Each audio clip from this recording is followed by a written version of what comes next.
Hello friends, அடுத்த தாவர ஹார்மோனில் நாம் பார்க்க போகிறது என்ன அப்படின்னு பார்த்தீங்கன்னா, வளர்ச்சி அடக்கி ஹார்மோன், அதாவது அப்சிசிக் அமிலம், எத்திலின், அதை பற்றி நம்ம பார்க்க போகிறோம். ஓகே, அப்சிசிக் அமிலம் பாருங்களேன். அப்சிசிக் அமிலங்கிறது உதிர்தல் ப்ளஸ் உறக்க நிலையை ஒழுங்குபடுத்தும் வளர்ச்சி அடக்கிய ஹார்மோன் அப்படின்னு சொல்கிறாங்க. உதிர்தல் ப்ளஸ் உறக்க நிலையை ஒழுங்குபடுத்துறது, அதுதான் வளர்ச்சி அடக்கி ஹார்மோன். அப்சிசிக் அமிலம் வந்து பயன்படுது அப்படின்னு சொல்கிறாங்க. அப்பிக்கிறது, நம்மள்ட்ட அப்பிக்கிறது என்னது, நல்லா இறுக்கமாக அப்பிக்குச்சு அப்படின்னு சொல்லுவோம். ஸோ அப்போ இறுக்க நிலை ஹார்மோன் எதை சொல்கிறாங்கன்னா, இறுக்கமாக அப்பிக்குச்சின்னா ரொம்ப அப்பிக்குச்சுன்னா எடுக்க முடியாமல் இருக்கும்ல. ஸோ அப்போ தான் சொல்லுவாங்க இறுக்க நிலை ஹார்மோன். இது என்ன செய்யுது அப்படின்னா, அந்த அப்சிசிக் அமிலத்தை பயன்படுத்தும் போது இந்த இறுக்க நிலைக்கு எதிராக ஒரு சகிப்புத்தன்மையை வந்து அதிகரிக்கிறது. அம்புக்குறி பார்த்திங்கன்னா மேலே போட்டிருப்பேன். ஸோ அதிகரிக்குதுன்னு அர்த்தம். இது எங்கே காணப்படுது அப்படின்னா, பசுங்கணிகத்தில் காணப்படுகிறது. பசுங்கணிகத்தில் என்னது காணப்படுகிறது அப்படின்னு சொல்கிறாங்க. ஓகேங்களா? ஓகே. அப்போ விளைவுகள் என்ன விளைவு, தாவரத்தில் என்ன விளைவு ஏற்படுத்துது?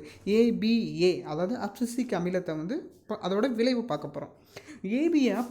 ஏபிஏவை பயன்படுத்துகிறோம். எதிரில் பயன்படுத்தும் போது உதிர்தல் நிகழ்வை வந்து ஊக்குவிக்குது என்னது, சீக்கிரம் விழுடா, இலையை வந்து என்னது சீக்கிரம் விழு அப்படிங்கிற மாரி ஊக்குவிக்குது. அப்போ உதிர்தல், அப்போ அடக்குது.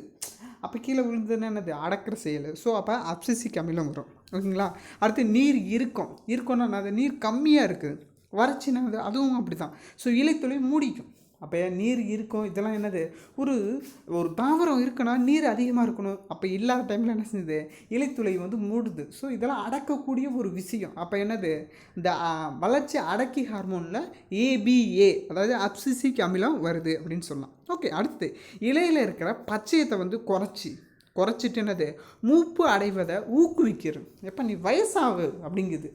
இப்போ ஒரு செடி இருக்குன்னா இளமையாக இருக்கும், நல்லா தளன்னு இருக்கணும் தானே ஆசைப்படுவோம். இது வளர்ச்சி அடக்கி ஹார்மோன். அப்போ என்ன செய்யுது, மூப்பு அடைவது என்னது, ஊக்குவிக்குது. வயசாகிற மாரி ஒரு தோற்றத்தை காமிக்கக்கூடியது இந்த அப்சிசிக் அமிலம். அப்போ தான் என்னது, பச்சையாக இருக்கிறத குறைக்குது அப்படின்னு சொல்கிறாங்க. அடுத்தது பாருங்கள், குளிர்காலத்தில் பீச் அப்படிங்கிற ஒரு தாவர மரத்தில் பார்த்திங்கன்னா மொட்டு உறக்கத்தை தூண்டுது. மொட்டுன்னா என்னது, இப்போ பூ பூக்குது அப்படின்னா அந்த மொட்டு வந்து விரியணும், மொட்டு. ஆனால் இது என்ன செய்யுது, விரிய விடாமல் தடுக்கும். அப்போ தடுக்கணும் என்னது, அடக்கி அப்படின்னு அர்த்தம். அப்போ அப்சிசிக் அமிலம் அப்படின்னு சொல்லலாம்.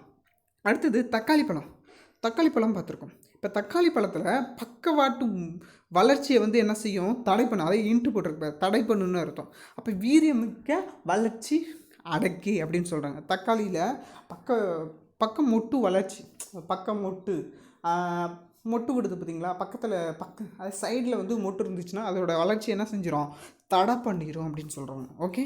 ஓகே ஃப்ரெண்ட்ஸ், அடுத்த வீடியோவில் பார்ப்போம்.